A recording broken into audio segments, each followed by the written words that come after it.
அடுத்து வாசிக்கலாம். பிரசங்கி 3:11. அவர் சகலத்தையும் அதினதின் காலத்திலே நேர்த்தியாக செய்திருக்கிறார், நித்தியத்தையும் அவர்கள் உள்ளத்திலே வைத்திருக்கிறார். ஆதலால் தேவன் ஆதி முதல் அந்த மட்டும் செய்து வரும் கிரியையை மனுஷன் கண்டுபிடியான். ரொம்ப அழகான ஒரு வசனம், அடிக்கடி நாம் சொல்லுகிற வசனம். அவர் சகலத்தையும் அதின் காலத்திலே நேர்த்தியாக செய்திருக்கிறார். ஆண்டவருடைய கரத்திலே இருந்து வருகிற ஒவ்வொரு காரியமும், ஒவ்வொரு அற்புதமும், அதிசயமும், வாக்குத்தத்தத்தின் நிறைவேறுதலும் அதின் காலத்திலே, ஆனால் ரொம்ப நேர்த்தியா இருக்கும். ஆண்டவர் சகலத்தையும் அதின் காலத்திலே நேர்த்தியாய் செய்திருக்கிறார். அவருடைய கிரியைகளை நாம் கண்டுபிடிக்கவே முடியாது, நாம் அறிந்து கொள்ளவே முடியாது. இந்த நிமிஷத்துல என்ன நடக்குது அப்படிங்கிறது மட்டும்தான் தெரியும். நாளைக்கு நம்மளுடைய வாழ்க்கை எப்படி தலைகீழாய் மாற போகிறது என்று நமக்கு தெரியவே தெரியாது. நாம் தொடர்ந்து நம்ம வாசிக்கலாம். ஆண்டவர் எதற்கெல்லாம் காலத்தை நியமித்திருக்கிறார். ஆபகுக்கு 2ஆம் அதிகாரம் 2-3 வசனங்களை நாம் வாசிக்கும் போது, ஆபகுக்கு 2ஆம் அதிகாரம் 2ஆம் வசனம் 3ஆம் வசனத்துல நம்ம வாசிக்கிறோம். வாசிங்க அப்படின்னு சொல்லுங்க. அப்பொழுது கர்த்தர் எனக்கு பிரதித்திரமாக, நீ தரிசனத்தை எழுப்பி அதை கடந்தோடுகிறவன் வாசிக்கும்படி பலகைகளிலே தீர்க்க தரிசனமாக வரை. குறித்த காலத்துக்கு தரிசனம் இன்னும் வைக்கப்பட்டிருக்கிறது, முடிவிலே அது விளங்கும், அது பொய் சொல்லாது, அது தாமதித்தாலும் அதற்கு காத்திரு, அது நிச்சயமாய் வரும், அது தாமதிப்பதில்லை. சொல்லுது பாருங்க, எவ்வளவு அழகா. குறித்த காலத்திற்கு தரிசனம் வைக்கப்பட்டிருக்கிறது அப்படின்னா, தரிசனத்தை ஆண்டவர் கொடுக்கும் போதே அந்த தரிசனம் நிறைவேறுவதற்காக ஒரு குறித்த காலத்தை ஆண்டவர் வைத்துட்டு தான் கொடுக்கிறார். வெறுமனே அவர் தரிசனத்தை கொடுக்கிற தேவன் அல்ல. அவருடைய பிளான்ல, அவருடைய மாஸ்டர் பிளான்ல, நம்ம தாயின் கர்ப்பத்திலே உருவாகும் முன்னே, நம்ம குழந்தையாய் பிறந்த போது, நம்ம வாலிப பிள்ளைகளாய் இருக்கும் போது, ஒவ்வொரு நாளும் நம்ம கடந்து வருகிற பாதைகள் எப்படி இருந்தாலும், ஆண்டவர் ஒருத்தரை உலகத்திலே கொடுக்கும் போது இவர்களை குறித்த ஒரு படம் இருக்கும், ஆண்டவருடைய மனதிலே ஒரு பிக்சர் இருக்கும். அது பேர் தான் தரிசனம். அது இந்த நாட்களுக்கு சூழ்நிலைக்கு அது கொஞ்சம் கூட பொருந்தாது. 2 நாளாகம 17:17 நான் வாசிக்கிறோம். வெகு தூரமா இருக்கும் காலத்து நற்செய்தி தான் தரிசனம். இன்றைக்குள்ள சூழ்நிலை அல்ல. இன்னும் ஒரு 10 வருடத்துக்கு பின்பாக நான் எப்படி இருக்க போகிறேன், கர்த்தர் என்னை எப்படி பார்க்க போகிறார். நம்ம யோசேப்பை குறித்து வாசிக்கிறோம். அவன் ஒரு தாய் இல்லாத பிள்ளை. பிறந்து கொஞ்ச நாள்லயே தன்னுடைய தாயை இழந்தவன். தாயை இழந்ததினாலே அப்பாவால் செல்லமாய் வளர்க்கப்பட்ட அந்த பொறாமையினாலே சகோதரர்களால் பகைக்கப்பட்டவன். பல்வேறு சூழ்நிலைகளிலே கடந்து வந்தவன். ஆனால் ஆண்டவர் அவருடைய மனதிலே யோசேப்பை குறித்து ஒரு எழுத்து எழுதிட்டாரு, இவன் எகிப்திலே அதிபதியாய் மாறுவான். இது பேர் தான் தரிசனம். அந்த தரிசனத்தையும் ஆண்டவர் 17வது வயதிலேயே கொடுத்து விட்டார். ஆனால் அந்த குறித்த காலம் அவனுடைய 30வது வயதுல தான் நிறைவேறிச்சு. அது போல நம்ம தாவீதை நம்ம வாசிக்கிறோம். அவன் ஆடு மேய்க்கிறவன், குடும்பத்திலே கடைக்குட்டி, அவனுக்கு வேற எந்த வேலையும் தெரியாது, அவன் கையால் ஆகாதவன், அவன் ஆடு மேய்க்க மட்டுமே அவன் பிராக்டிஸ் பண்ணப்பட்டவன். ஆனால் கர்த்தர் அவனுடைய மனதில் என்ன வைத்திருந்தார், இவன் தரிசனத்தை கொடுத்திருப்பாரானால், உங்கள் மேல ஆண்டவர் மேலான திட்டம் வைத்திருப்பாரானால், அது குறித்த காலத்துலதான் நிறைவேறும். சீக்கிரமா நிறைவேறாது, தாமதமாகவும் நிறைவேறாது. ஆண்டவர் சொல்றார் பாருங்க, குறித்த காலத்திலே தரிசனம் வரும், நீ அதற்கு தாமதித்தாலும் காத்திரு, முடிவிலே அது விளங்கும். எது பொய் சொன்னாலும் தரிசனம் பொய் சொல்லவே சொல்லாது, அது நிச்சயமாய் வரும், அது தாமதிப்பது இல்லை. இப்ப நீங்களும் நானும் செய்ய வேண்டியது என்னன்னா, ஜஸ்ட் யூ வெயிட். நீங்க காத்திருங்க. காத்திருங்கிறதுக்கான அடையாளம் என்ன அப்படின்னா, இந்த தரிசனம் நிறைவேறுவதற்காக என்னால எடுக்க முடிஞ்ச சில ஸ்டெப்ஸ் இருக்கலாம், ஆனா நீங்க எடுக்க கூடாது. ஆண்டவர் சொல்லுகிற நாள் வரைக்கும் நம்ம காத்திருக்கணும். சும்மா அமர்ந்திருக்கணும். சங்கீதம் 133:2 வாசி பாருங்க. தாயின் பால் மறந்த குழந்தையை போல என் ஆத்துமாவை அடக்கி அமர பண்ணினேன் அப்படின்னு வாசிக்கிறோம். தாயின் பால் மறந்த குழந்தை அப்படின்னா, ஒரு குழந்தையை பால் மறக்க பண்ணும் போது அந்த குழந்தை தன்னைத்தானே அது ஆறுதல் படுத்திக் கொள்வது ரொம்ப கஷ்டம். அது ரொம்ப துடிக்கும். தாயிட்ட இருந்து அந்த பாலை, அந்த ஆகாரத்தை பெற்றுக்கொள்ளணும்னு ரொம்ப வாஞ்சிக்கும், ரொம்ப கதரும். ஆனா அதுவே கொஞ்ச நாள்ல அழுது அழுது அழுது ஒரு சமாதானத்துக்கு வரும். என் தாய் நன்மைக்கு தான் எனக்கு செய்திருக்கிறாள், நான் என்னை அடக்கி கொள்ளுவேன், நான் அமர்ந்திருப்பேன், நான் காத்திருப்பேன் என்று ஒரு பிள்ளை பழகும் போது கொஞ்சமாய் நீங்கள் உங்களை அடக்கி கொள்ள பழகணும், அமர பழகணும், காத்திருக்க பழகணும். நம்மளா அவசரப்படாமல் இருக்க நம்ம பழகுவதற்காகவே கர்த்தர் ஒருவேளை தாமதங்களை அனுமதிப்பார். அந்த தாமதங்களை அனுமதிக்க அனுமதிக்க நம்முடைய ஆவில ஒரு பெரிய பலன் வந்து கொண்டே இருக்கும் பாருங்க. பலப்பட்டு பலப்பட்டு பலப்பட்டு அந்த தரிசனத்தை அடைகிற நாட்களிலே அந்த தரிசனத்திற்கு உரியவர்களாக நம்ம மாறி போவோம். அதுதான் சங்கீதம் 131:2 ரொம்ப பிடித்தமான வசனம். எனக்கு தாயின் பால் மறந்த குழந்தையை போல என் ஆத்துமா ஆத்துமாவை அடக்கி அமர பண்ணினேன். இன்னைக்கு எத்தனை பேருக்கு ஆமீன் அப்படி ஒரு அடக்கி அமர பண்ணுகிற சிந்தையை ஆண்டவர் கொடுப்பாராக. ஆமீன். தாய்க்கும் கொடுக்க உரிமை உண்டு, கொடுக்க விருப்பம் உண்டு, ஆனால் பிள்ளைக்கும் அதை பெற்றுக்கொள்ள உரிமை உண்டு. ஆனா ரெண்டுமே நடக்காது. தாயும் கொடுக்க மாட்டா, பிள்ளையும் வாங்காது. ஏன்னா அடுத்த ஆகாரம், அடுத்த ஸ்டெப் ஆமீன் உடைய வாழ்க்கையின் பலத்துக்குனாக, ஆமீன் உடைய வாழ்க்கையின் ஆரோக்கியத்திற்காக ஆண்டவர் சில தாமதங்களை அனுமதிப்பார். தரிசனம் நிறைவேறுகிற நாட்களிலே நீங்கள் கம்பீரமாய் நிற்பீங்க. அந்த தரிசனத்திற்கு உரியவர்களாய் நீங்கள் நிற்கும்படியாகவே கர்த்தர் உங்களை காத்திருக்க சொல்லுகிறார். சொல்லுங்க, குறித்த காலத்திற்கு தரிசனம் வருகிற வரைக்கும் நான் அமைதியாய் காத்திருப்பேன். அந்த நீங்க செபிக்கலாம், வேத வாசிக்கலாம், எந்த காரியமும் செய்யலாம். ஆனா அந்த தரிசனத்துக்காக ஆமீன் நீங்க ஸ்டெப் எடுக்க கூடாது. அது குறித்த காலத்துலதான் அது நிறைவேறும். குறித்த காலத்திலே அது வரும். நீங்க காத்திருக்க மட்டும் செய்யுங்க. எழுதி ஆமீன் அதை வரைந்து காத்திருங்க. ஆமீன். ஒரு வீட்டை குறித்த தரிசனமா இருக்கலாம், ஊழியத்தை குறித்த தரிசனமா இருக்கலாம், உங்கள் எதிர்காலத்தை குறித்த தரிசனமா இருக்கலாம். எல்லாம் எழுதப்பட்டு வரையப்பட்டு அதன் மேல நீங்க கையை வைத்து ஒவ்வொரு நாளும் செவியுங்க, காத்திருங்க. கர்த்தர் ஏற்ற காலத்திலே நிறைவேற்றுவார். ஆமீன். அடுத்த வசனத்தை நாம் வாசிப்போம். ஆமீன். ஆதியாகமம் புஸ்தகம் 21ஆம் அதிகாரம் 2ஆம் வசனம். ஆதியாகமம் 21:2. ஆபிரகாம் முதிர் வயதாய் இருக்கையில் சாராள் கர்ப்பவதியாகி தேவன் குறித்திருந்த காலத்திலே அவனுக்கு ஒரு குமாரனை பெற்றான். ஆண்டவர் வாக்குத்தத்தங்களை கொடுத்துட்டாரு. ஆனால் முதிர் வயது வரைக்கும் ஈசாக்கை கொடுக்கல. முதிர் வயது வருகிற வரைக்கும் அந்த குறித்த காலம் என்பது வரவே இல்லை.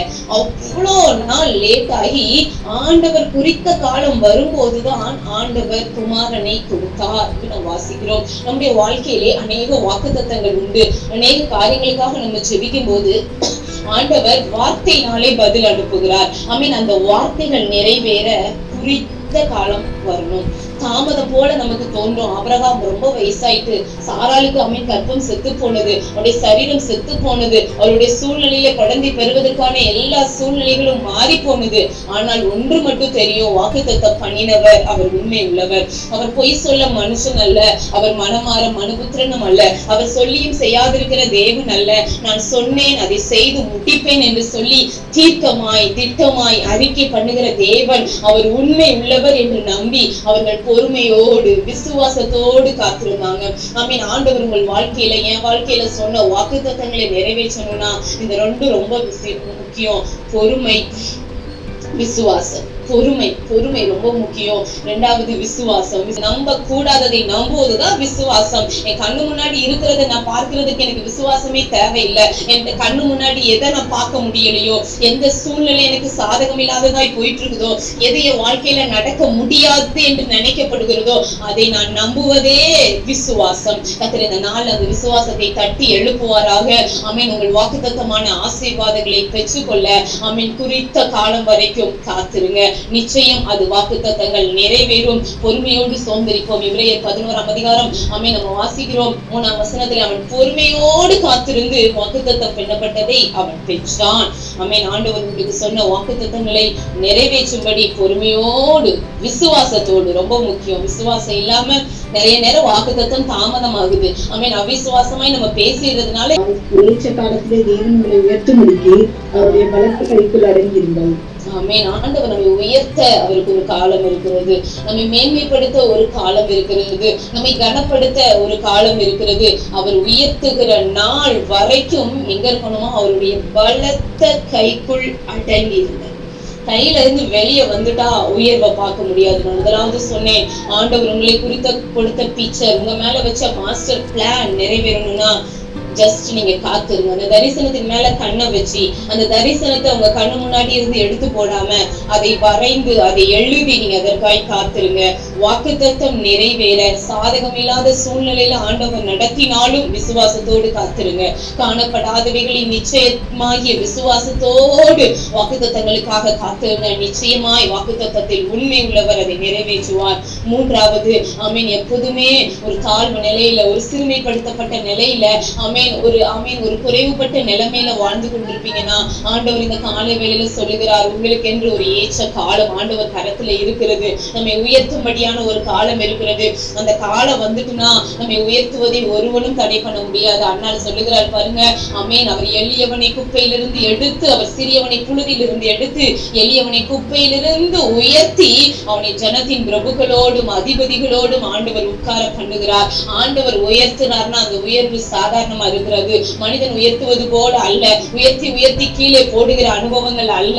தேவன் உயர்த்தினால் அந்த உயர்வு நிரந்தரமாய் நிச்சயமாய் கர்த்தர் அந்த இடத்திலே உங்களை வைத்து அவர் அழகு பார்ப்பார். ஒரு நாள் திரும்ப தாழ்நிலைக்கு நீங்க வரவே மாட்டீங்க.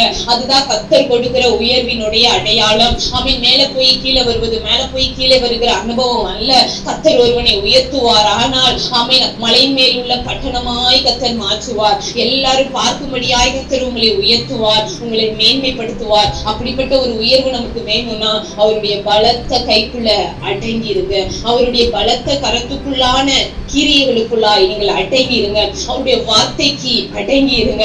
அவன் இவ்வளவு நாள் வாழ்ந்துட்டு, அவன் இவ்வளவு நாள் காத்திருந்துட்டு மனம் பதறி பேசியோ அவருடைய கரத்திலிருந்து வெளியே போயோ அவசரப்பட்டு ஒரு காரியத்தை செய்தோ ஆண்டவர் நமக்கு வைத்திருக்கிற உயர்வை நாம் இழந்து போக வேண்டாம். இந்த காலை வேளையில ஆண்டவர் சொல்லுகிறார், அவன் அவருடைய பலத்த கருத்துக்குள்ளாய் இன்னும் அடங்கிது.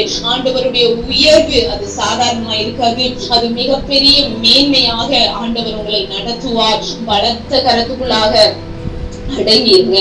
அவர் உயர்த்துகிற தேவன், அவர் கனப்படுத்துகிற தேவன். நமக்கு முன்பாக எத்தனையோ சாட்சிகள் இருக்கிறது. சிறுமைப்பட்ட ஜனத்தை அவர் உயர்த்துகிறார், மேன்மைக்குள்ளாய் வைக்கிறார். யாரெல்லாம் பார்த்து நீங்க ஏங்குனீங்களோ அந்த உயர்வெல்லாம் உங்க வாழ்க்கையில வரும். எதெல்லாம் நீங்க இல்லைன்னு ஏங்குனீங்களோ அதையெல்லாம் மற்றவர்களுக்கு கொடுக்கிறவர்களாய் கர்த்தர் உங்களை உயர்த்துவார். ஆமென். அதுதான் கர்த்தர் கொடுக்கிற உயர்வினுடைய ரகசியம். யார் எதை இழந்து நிற்கிறார்களோ அதையே மற்றவர்களுக்கு கொடுக்கும்படியான ஒரு ஆசீர்வாதத்தை கொடுக்க அவர் உண்மை உள்ளவராய் இருக்கிறார். இந்த காலை வேளையில பலப்படுங்க. ஆவியில கர்த்தர் என்னை உயர்த்துகிற நாள் வரைக்கும் நான் அவருடைய பலத்த கருத்துக்குள்ளாய் அடங்கி இருப்பேன். இப்போ ஆண்டவர் நமக்கு கொடுத்திருக்கிறதெல்லாம் அப்பப்போ நம்மை ஆறுதல் படுத்துவதற்காக சில காரியங்களை ஆண்டவர் செய்கிறார். அதுல திருப்தி அடையாதீங்க. இன்னும் பெரிய மேன்மை இருக்கிறது தேவ பிள்ளைகளுக்கு, இன்னும் கனம் இருக்கிறது. ஆயிரங்கள் முன்பாக, லட்சங்கள் முன்பாக, நம்மை அவமதித்தவர்கள் முன்பாக, நம்முடைய சொந்தங்கள் முன்பாக கர்த்தர் நம்முடைய தலைகளை உயர்த்துகிற நாள் ஒன்று இருக்கிறது.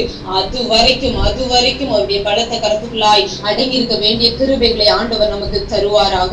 4வது நாம் வாசிக்கிறோம். ஆமென். யோவான் எழுதின சுவிசேஷம் 2ஆம் அதிகாரம் 3-7 வரைக்கும் நம்ம எல்லாருக்கும் தெரிந்த சம்பவம். கானா ஒரு கல்யாண வீட்டிலே இயேசு அழைக்கப்பட்டிருக்கிறார். ஆமென். ரசம் இல்ல, குறைவுபடும் போதே சொல்லி அனுப்புறாங்க, இயேசுவே திராட்சரசம் குறைவுபடுகிறது என்று சொல்லி. ஆனால் ஆண்டவர் ஒரு வார்த்தையை சொல்றார் பாருங்க, 4ஆம் வசனம். அதற்கு இயேசு, என்னுடைய ஸ்திரீயே எனக்கும் உனக்கும் என்ன, என் வேலை இன்னும் வரவில்லை. குறைவு வந்துகிட்டே இருக்குது. பிரச்சனை பெருசாகிறதுக்கு முன்னாடியே ஆண்டவர்கிட்ட சொல்லிடுறோம், ஆனா பிரச்சனை பெருசாகி முடிக்கிற வரைக்கும் அவர் வெயிட் பண்ணிட்டே இருக்கிறார். இதான் ஆண்டவர் அடிக்கடி நமக்கு ரிப்பீட்டடா பேசிட்டே இருக்கிறாரு. ஆண்டவர் ரொம்ப பொறுமையா சொல்றாரு பாருங்க, எனக்கு தெரியும் இது பெரிய கல்யாண வீடுன்னு தெரியும், இன்னும் சாப்பிட வேண்டியவங்க நிறைய பேர் இருக்கிறாங்கன்னு தெரியும், திராட்சை ரசம் குறைவுபடுதுன்னு தெரியும், ஆனா நான் என்ன பண்ணேன், அற்புதம் செய்வதற்கான வேலை இன்னும் வரவில்லை. ஆண்டவர் ரொம்ப லேசா சொல்றாரு. ஆமென். ஆண்டவர் பொறுமையாய் கிரியை செய்கிறது போல நம்முடைய வாழ்க்கையில தோன்றுது. ஆண்டவர் சொல்றாரு பாருங்க, என் வேலை இன்னும் வரல, வேலை வர்ற வரைக்கும் நான் ஒண்ணுமே என்ன செய்ய முடியாது, பண்ண முடியாது. ஆண்டவருடைய கரத்திலிருந்தே அவரே விரும்பினா கூட நமக்குன்னு ஒரு காலம் வரும் வரைக்கும் தான் அந்த சத்தியத்தை தான் நீங்க இன்னைக்கு காலையில விளங்கிக்கணும்னு நான் விரும்புறேன். நம்ம கேட்ட சத்தியம் தான், ஆனா அந்த காலை வேளையில ஆவியானவர் சொல்லுகிற வார்த்தை ரொம்ப அர்ஜென்டான பிரச்சனை தான், ஆனா ஒண்ணுமே பண்ண முடியாது. இதுல இந்த வசனத்தை வாசிக்கும் போது பாருங்க, ஆண்டவராலேயே அந்த அற்புதம் செய்வதற்கு ஒரு வேலைக்காக அவரே காத்திருக்க வேண்டிய ஒரு சூழ்நிலை வந்துச்சு. சொல்றாங்க பாருங்க, உங்களுக்கு திராட்சை ரசம் இல்லை. அவர் ஒரு வார்த்தை சொல்றாரு, ஸ்திரீயே உனக்கும் எனக்கும் பிரச்சனை கிடையாது, நீ கேட்கறதுலயும் பிரச்சனை கிடையாது, நான் கொடுக்கறதுலயும் பிரச்சனை கிடையாது, ஆனா வேலை இன்னும் வரவில்லை. வேலை வருகிற வரைக்கும் அற்புதம் வராது. வேலை ஆண்டவர் குறித்த நேரம், கரெக்டா அந்த பர்டிகுலர் பெர்ஃபெக்ட் டைம் வந்த உடனே அந்த அற்புதத்தை யாரும் ஸ்டாப் பண்ண முடியாது. எதை கொண்டும் செய்வார், அற்பமான பொருளை கொண்டும் செய்வார். நம்ம எதிர்பார்த்திராத விதங்களிலே ஆண்டவர் அற்புதத்தை செய்ய முடியும். ஆனால் ஒன்றே ஒன்றுதான் அந்த காலை வேளையில ஆண்டவர் சொல்கிறார், வேலை இன்னும் வரவில்லை. வேலை வந்துட்டுனா உங்களுக்கான அற்புதம் சர்வ சாதாரணமாய் நடக்க ஆரம்பிக்கும். அதுக்கப்புறம் ஒருவனும் நம்மை தடுக்க முடியாது. ஆண்டவருடைய கரத்தை ஒருவரும் தடுக்க முடியாது. இந்த அற்புதத்துக்காக நம்ம வெயிட் பண்றோம். ஆனா சூழ்நிலை வரும்போது, வேலை வரும்போது ஆண்டவர் சொல்லுகிற வார்த்தைக்கு அப்படியே கீழ்ப்படியும். இங்க பாருங்க, இது ஒரு பெரிய கல்யாண வீடு. இந்த கல்யாண வீட்டுல யூதர்கள் முறைப்படி திராட்சரசம் கொடுக்க வேண்டியது முறை. திராட்சரசம் குறைவுபட்டு பாதி பேருக்கு திராட்சரசம் கிடைக்கல அப்படின்னா அந்த குடும்பத்தை அவங்க ஒரு பொருட்டா நினைக்கவே மாட்டாங்க. ரொம்ப கீழ்த்தரமாய் பேச வேண்டிய ஒரு சூழ்நிலை, ஒரு அவமானத்துக்கு நேராக இந்த குடும்பம் தள்ளப்படும். இந்த இடத்துல ஆண்டவர் இருக்கிறது இவங்களுக்கு ஒரு பெரிய நம்பிக்கை தான். ஆனா ஆண்டவர் அமைதியா உட்கார்ந்து கொண்டு இருக்கிறார். திடீரென்று எழும்பி அவர் வேலைக்காரரை பார்த்து சொல்லுகிறார், கால் கழுவும்படி வைக்கப்பட்ட அந்த ஜாடிகளில் தண்ணீர் நிரப்புங்கள். இப்ப நிறைய பேர் நீங்க இதுல கூட மிஸ் பண்ணிருப்பீங்க. அற்புதத்துக்காக வெயிட் பண்ணிருப்போம். சரியான சூழ்நிலை வந்திருக்கும். ஆண்டவர் ஒரு வார்த்தை சொல்லியிருப்பாரு. ஆனா அந்த வார்த்தையா இதை செய்யணுமா அப்படின்னு சொல்லி கூட நம்ம அற்புதத்தை தவற விடுவோம். இந்த காலை வேளையில் ஆண்டவர் உங்களுக்கு முன்னெச்சரிக்கையாய் சொல்லுகிறார்.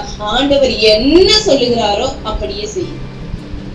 என்ன சொல்றாரோ அப்படியே செய்யுங்க.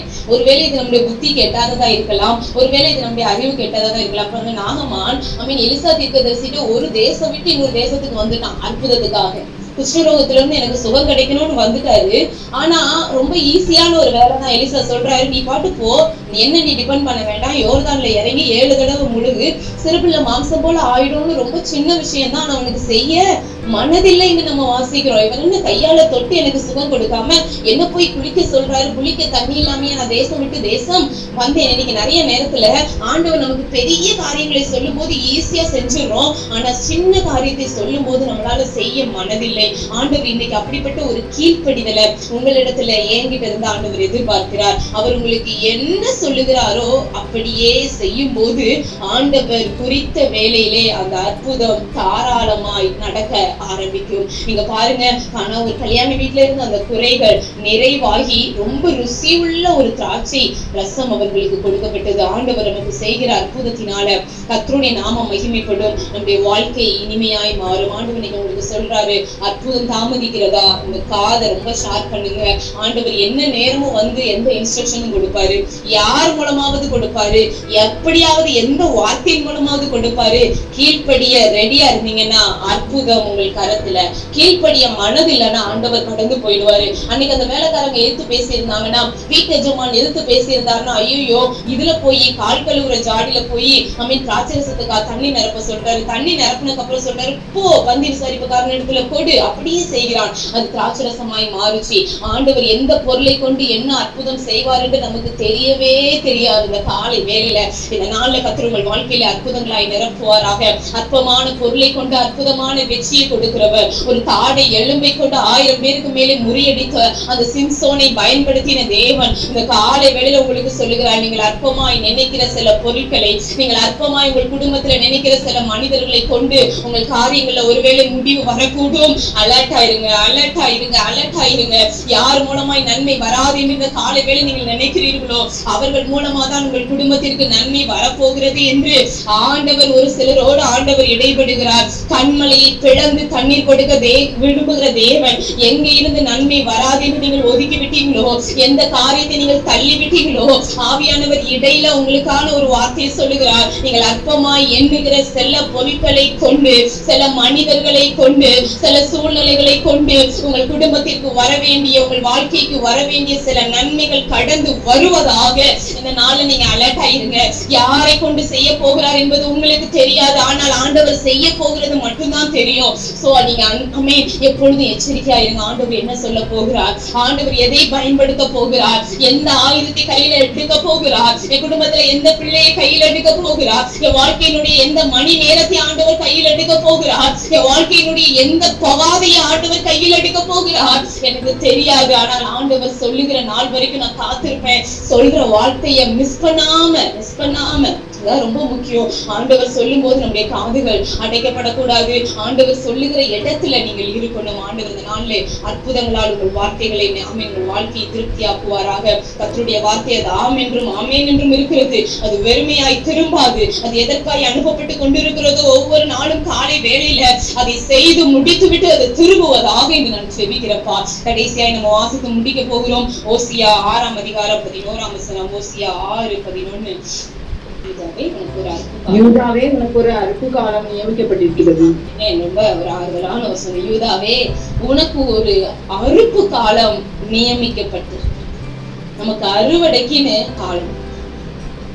எப்பவுமே விதைச்சுக்கிட்டே இருக்கிற அனுபவம் அல்ல, விதைத்ததற்கு பலனை பெற்றுக் கொள்வதற்கான ஒரு காலம் உண்டு. இதுக்கு நம்ம செய்ய வேண்டியது ஒண்ணுதான். நீங்க விதைக்க வேண்டிய காலத்துல விதைக்கணும். நீதிமொழிகள் புஸ்தகத்துல நம்ம வாசிக்கிறோம், விதைக்கிற காலத்துல நம்ம தூங்கி விட்டோம்னா நமக்கு ஒரு அறுப்பு இல்லை. ஒவ்வொரு விதைச்ச உடனே நம்ம அறுவடை எதிர்பார்க்க முடியாது. அது ஒரு தனி டாபிக். விதைச்ச உடனே நம்ம அறுவடை எதிர்பார்க்க முடியாது. ஆனா விதைக்காம சும்மா இருந்துட்டு அறுவடை எதிர்பார்ப்பது என்பது அது உலகத்தாலே ஏற்றுக்கொள்ள முடியாத ஒரு காரியம். நீங்க காலை வேளையில ஆண்டவர் சொல்லுகிறார், விதைக்க ஆயத்தமாகுனீங்கன்னா உங்களுக்கு என்று ஒரு பெரிய அறுப்பு காலம், உங்களுக்கு என்று ஒரு அறுவடை காலம் உண்டு. உங்களுக்கு என்று ஆண்டவர் பலனை கொடுக்கிற ஒரு காலம் உண்டு. விதைக்கிற நாள்ல சிரமப்பட்டோம்னா, விதைக்கிற நாள்ல சோம்பேறித்தனப்பட்டோம்னா நமக்கு அறுவடை காலம் எல்லாரும் அறுப்பாங்க. நம்ம வீட்டுலதான் உட்கார்ந்துருக்கணும். ஆண்டவர் நமக்கு கொடுத்திருக்கிற நல்ல நிலமாகி இருதயத்துல வேத வசனத்தை விதைங்க. ஆண்டவருக்கென்று உங்களுடைய பொருளாதாரத்தை விதைங்க. ஆண்டவருக்கென்று உங்களோட டைம் நீங்க விதைங்க. ஆண்டவர் உங்களுக்கு முன்பாக வைத்திருக்கிற நேரங்களை, சமயங்களை, எல்லா வாய்ப்புகளையும் ஆண்டவருக்காக நீங்கள் விதைக்க ஆரம்பிப்பீங்கன்னா மட்டுமே உங்களுக்காக எனக்காக ஒரு பெரிய அறுவடை காலம் இருக்கிறது. ஓசியால வாசிக்கிறோம், யூதாவே உனக்கு ஒரு அறுப்பு காலம் நியமிக்கப்பட்டு இருக்கிறது. உங்களுக்காக ஒரு அறுவடை காலம் உண்டு. விதைக்க சொன்னவர் வெறுமனே விதைக்க சொல்லல. எதையெல்லாம் விதைச்சேனோ, எவ்வளவு தூரம் என் பலனை செலவழித்தேனோ, எவ்வளவு தூரம் பிரயாசப்பட்டேனோ, அதுக்கெல்லாம் எனக்கு ஒரு அறுவடை காலம் உண்டு. சங்கீதம் 126:5-6 வாசிக்கிறோம், கண்ணீரோடு விதைக்கிறவர்கள் கம்பீரத்தோடு அறுப்பார்கள். நிச்சயமாய் விதைக்கிற நீங்கள் அறுப்பீர்கள். விதைக்கிற நாம் எதை விதைக்கிறோமோ அதற்கு ஏற்ற பலனை நாம் அறுப்போம். அள்ளித்தூ விதையை சுமந்து கொண்டு அழுது கொண்டு போவான். ஆனாலும் தான் அறுத்த அரிகளை சுமந்து கொண்டு கம்பீரமாய் ஒருவேளை பிரயாசப்படும் போது கண்ணீர், விதைக்கும் போது கண்ணீர், விதைக்கும் போது வேதனை, விதைக்கும் போது வியர்வை, விதைக்கும் போது பாரம், விளையுமா விளையாதா, பலன் கொடுக்குமா கொடுக்காதா, ஒவ்வொரு நாளும் பயம் திகில். ஆனால் திரும்பி வரும்போது கம்பீரமாய் சந்தோஷமாய் எல்லாரும் பார்க்கும் வண்ணம் கர்த்தர் நமக்கு கொடுக்கிற பலனோடு நாம் திரும்பி வருவோம். கண்ணீரோடு விதைக்கிற நீங்களும் நானும் பாக்கியவான்கள். நாம் கம்பீரமாய் அறுக்க போகிறோம். நமக்கு அறுவடைக்கென்று ஒரு காலம் நியமிக்கப்பட்டாயிற்று. நீங்க அலர்ட்டா இருங்க. இது விதைப்பின் காலம். விதைக்க ஆரம்பிங்க. உங்களோட நேரத்தை, உங்களோட பணத்தை, உங்களுடைய பொருளாதாரங்களை, உங்களுடைய கல்வியை, ஆண்டவர் உங்களுக்கு கொடுத்திருக்கிற திறமைகளை, தாளந்துகளை ஆண்டவருக்கு என்று விதைச்சு கொண்டே இருங்க. என்னைக்கு பலன் வரும்னு தெரியாது. ஆண்டவர் பிரசங்கில வாசிக்கிறோம், காலையில உன் விதை மாலையிலும் கையை நெகிழ விடாதே. 2 நேரமும் மாத்தி மாத்தி செய். ஏன்னா எது பலன் கொடுக்கும், எது என் கையை விட்டு போகும்னு எனக்கு தெரியாது. நான் செய்ய வேண்டியது விதைத்து கொண்டே இருப்பேன். நான் செய்ய வேண்டிய பிரயாசத்தை பட்டுக்கொண்டே இருப்பேன். ஆண்டவருக்கு என்று நான் எடுத்த ஒவ்வொரு முயற்சியும் நான் செய்து கொண்டே இருப்பேன். நிச்சயமா எனக்கு ஒரு அறுவடை உண்டு. யூதாவே உனக்கு ஒரு அறுப்பு காலம். விதைக்கும் போது ஜாக்கிரதையா இருங்க. வேதம் சொல்லுது, எதை விதைக்கிறோமோ அதையே நாம் அறுப்போம் என்று வேதம் சொல்லுகிறதுனால நல்ல விஷயங்களை, நல்ல விதைய, நல்ல வார்த்தைகளை ஆண்டவருடைய சமூகத்துல, மனிதர்களிடத்துல, இந்த உலகத்துல நீங்கள் விதைப்பீங்கள். ஆனால் ஆண்டவர் உங்களுக்கான ஒரு பெரிய அறுவடை ஆண்டவர் தருவார். உன்னுடைய வார்த்தைகளை நான் முடித்துக் கொள்ள விரும்புகிறேன். தரிசனம் குறித்த காலத்துக்கு வைக்கப்பட்டிருக்கிறது. அவசரப்படாம காத்திருங்க. வாக்குத்தத்தம் நிறைவேற விசுவாசத்தோடு பொறுமையோடு காணப்படாதவைகள் மேல விசுவாசமாயிருங்க. ஏன்னா நம்முடைய தேவன் உண்மை உள்ளவர். காணப்படாட்டாலும் ஒருவேளை இன்றைக்கு கண்களுக்கு மறைவா இருந்தாலும் வார்த்தையாய் நான் பெற்றுக்கொண்ட எல்லாம் என்னுடைய வாழ்க்கையிலே வரப்போவது உறுதி. ஆமென். நீங்கள் பொறுமையோடு விசுவாசத்தோடு காத்திருங்க. வாக்குத்தத்தங்கள் உங்கள் வாழ்க்கையில வரும். ஏற்ற காலத்துல உயர்வை அடைய வேண்டுமானால் அவருடைய பலத்த கைக்குள்ளாய் அடங்கிருங்க. அற்புதங்களை ஆண்டவருடைய கரத்திலிருந்து குறித்த நேரத்துல பெற்றுக்கொள்ள வேண்டுமானால் எந்த பொருளையும் ஆண்டவர் கையில் எடுக்க போகிறார், எந்த மனிதர்களையும் ஆண்டவர் கையில் எடுக்க முடியும். அவருடைய வார்த்தைக்கு அப்படியே மறுபேச்சு பேசாம கீழ்ப்படிய பழகும் போது ஆண்டவருடைய அற்புதங்கள் நம்முடைய குடும்பத்துல வெளிப்பட ஆரம்பிக்கும். எத்தனையோ சாட்சிகளை சொல்ல முடியும். எத்தனையோ குடும்பங்கள்ல ரொம்ப கீழ்ப்படியாத பிள்ளைகள்லாம் இன்னைக்கு ஊழியர்களா மாறி இருக்கிறாங்க. கற்பாரையை பிளந்து கண்ணீர் கொடுக்க விரும்புகிற தேவன் எந்த மனிதனையும் ஆண்டவர் மாற்ற முடியும். ஆண்டவர் இந்த வார்த்தை எனக்கு ஸ்ட்ரெஸ் பண்ணாருன்னு தெரியல, திரும்ப சொல்லுகிறார்.